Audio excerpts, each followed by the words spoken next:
Kata relevan itu kan pengertian dasarnya kan sesuatu yang berkaitan. Sesuatu yang berkaitan. Ya, sesuatu yang berkaitan erat. Atau sesuatu yang berhubungan, ya kan, berhubungan erat, ya kan.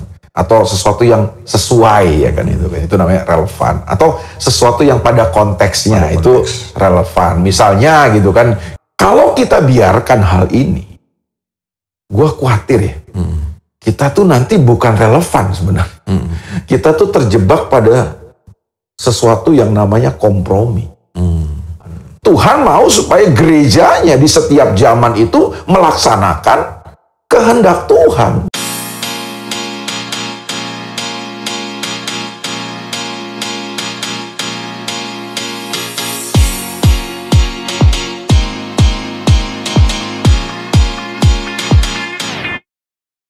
Shalom saudara-saudara, puji Tuhan, senang sekali boleh menyapa Bapak Ibu Saudara lagi dalam program Garansi.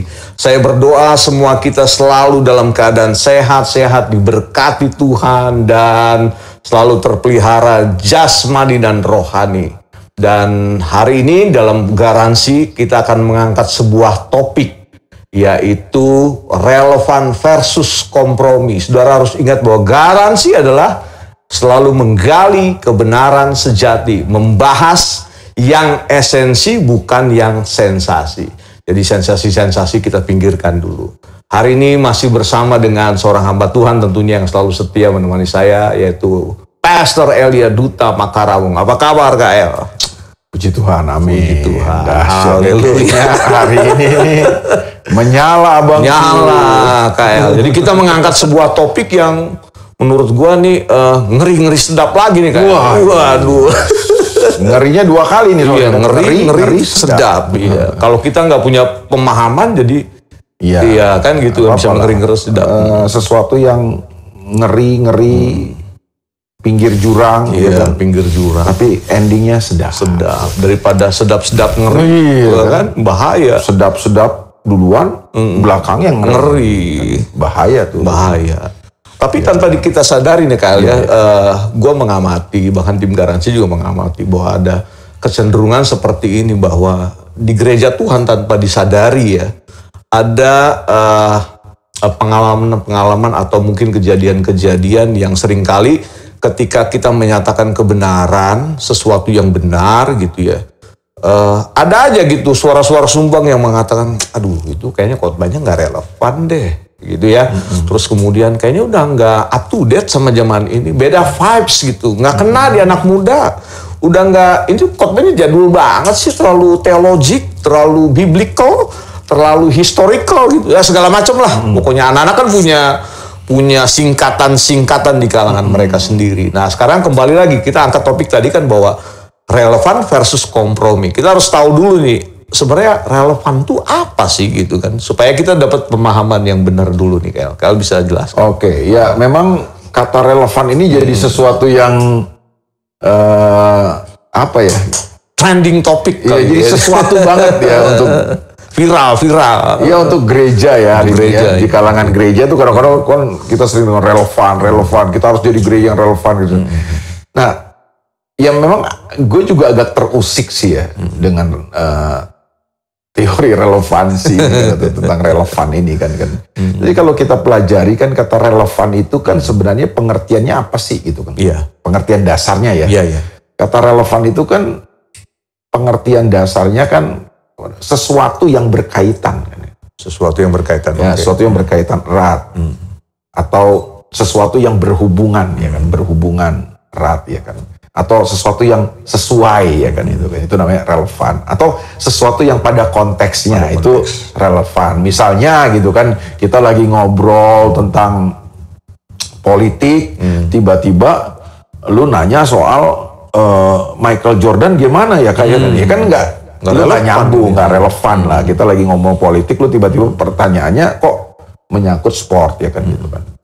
Ya jadi pengertian dasar daripada relevan itu adalah berkaitan erat, berhubungan erat, atau bersesuaian gitu kan, terhubung, tersambung lah gitu kan, atau pada konteksnya gitu kan. Itu pengertian dasarnya. Relevan itu seperti itu iya. Ya. Jadi kita harus sesuai ya, sesuai dengan zamannya gitu ya. Nah, bukan sesuai pada zamannya, sesuai lah gitu kan.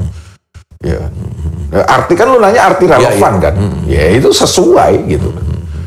Ya misalnya lu bertanya tentang sesuatu yang sifatnya teologis, gue menjawabnya dengan sesuatu yang praktis, ya kan nggak sesuai gitu loh, itu nggak relevan gitu misalnya kan gitu kan.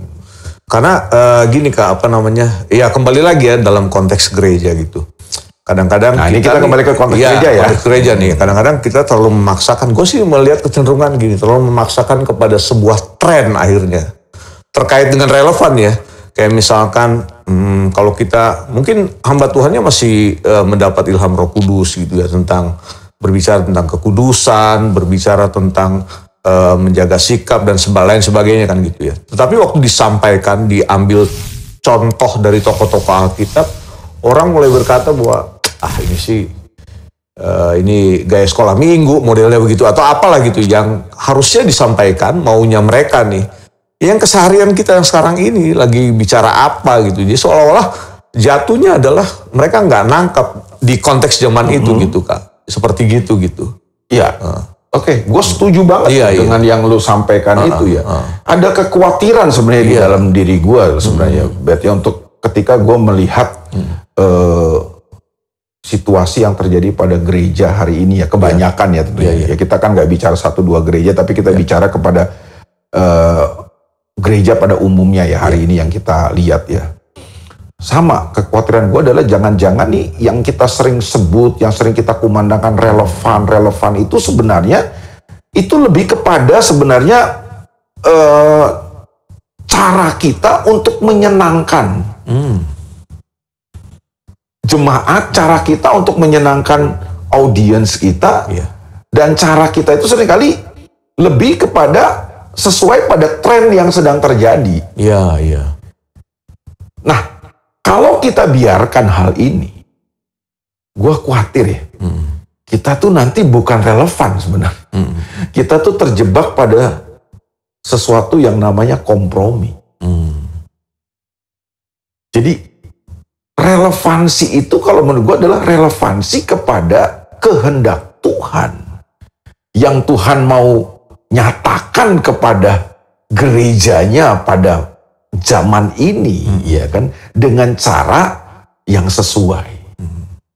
Bukan cara yang sesuai. Jadi ngerti nggak lo maksudnya? Bukan caranya saja yang sesuai gitu. Nah kadang-kadang kalau menurut gue terbanyak yang dimaksud dengan relevan oleh gereja-gereja masa kini itu cuma kepada caranya yang sesuai. Jadi mengikuti trennya. Kan? Apa kesenangan banyak orangnya gitu, banyak jemaatnya atau hadirin yang hadir. Apa sih kesenangannya mereka? Nah kita akhirnya cenderung lebih kepada cuma menjawab dan melayani apa yang menjadi kesenangan mereka, apa yang jadi tren hari ini gitu kan. Jadi kita lebih berkutat kepada caranya, bukan kepada substansinya, bukan kepada esensinya gitu kan. Bukan kepada kehendak Tuhan yang Tuhan mau nyatakan kepada gereja Tuhan di zaman ini gitu. Nah kalau menurut gua kan, kalau kita bicara tentang gereja Tuhan, kita harus bicara tentang kehendak Tuhan kan. Iya, harusnya begitu. Karena gereja ada untuk menuntaskan dan melaksanakan kehendak Tuhan di bumi ini. Iya, di bumi ini, ya kan. Dari zaman ke zaman Tuhan mau supaya gerejanya di setiap zaman itu melaksanakan kehendak Tuhan. Mengerjakan kehendak Tuhan pada zamannya, seperti Daud kan. Kisah Rasul berapa itu kan? Kisah Rasul 10 ya, 36 ya apa? Daud melakukan kehendak Allah pada zamannya. Jadi Tuhan mau buat gerejanya apa sih? Ya gerejanya harus melaksanakan, menuntaskan kehendak Tuhan pada zamannya. Di setiap zaman dan di sepanjang sejarah gereja itu harusnya terjadi. Jadi menurut gua relevansinya harus kepada kehendak Tuhan. Apa yang harus kita sampaikan kepada zaman ini, kepada gereja Tuhan, kepada zaman ini ya.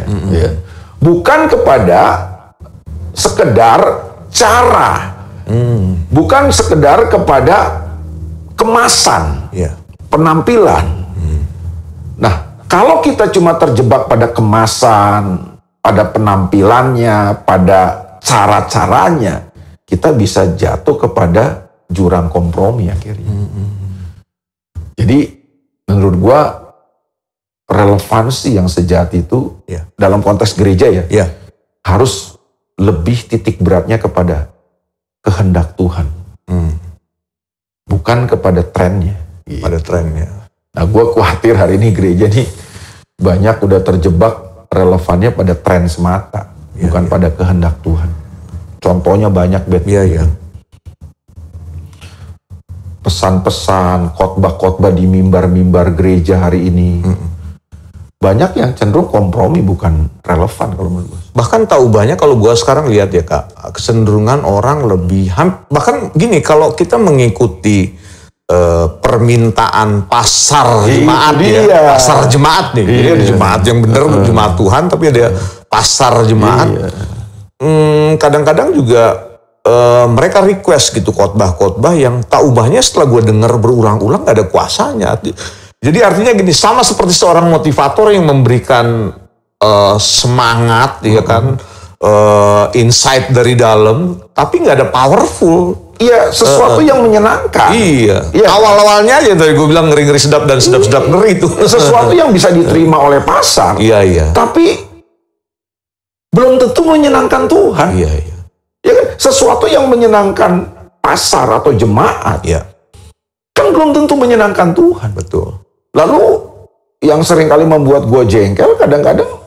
Lu bisa jengkel juga ya? Jengkel lah bro, ya kan? Jengkel ilahi bro. Jengkel ilahi saudara ya. Kan semua yang ditambahin ilahi itu jadi bagus.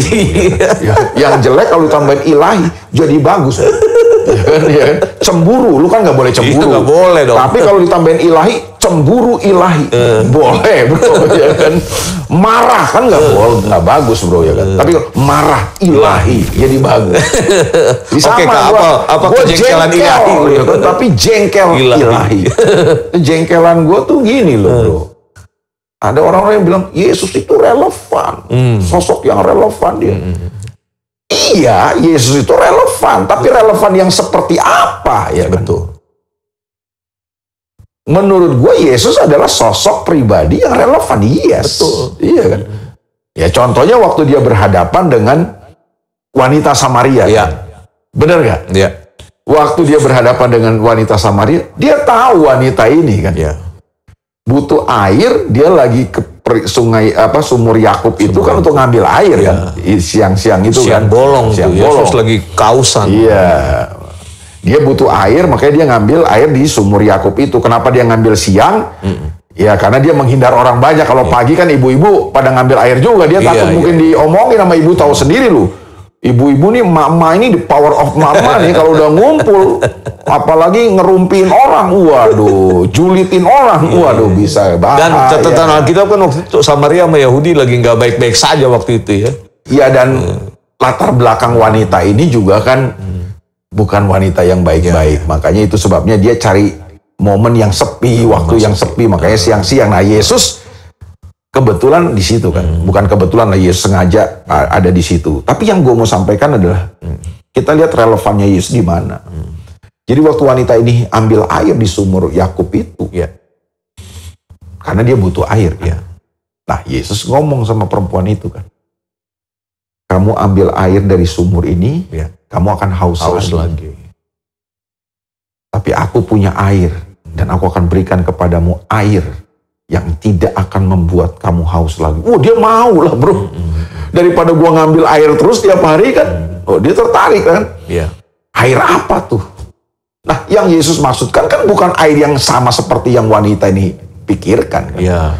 Yang Yesus maksudkan adalah keselamatan jiwa itu kan. Hidup yang kekal yang dia mau tawarkan kepada wanita ini kan. Jadi menurut gue Yesus relevan di situ. Dia masuk kepada apa yang sedang dibutuhkan oleh wanita itu. Bukan sekedar apa yang dia senang.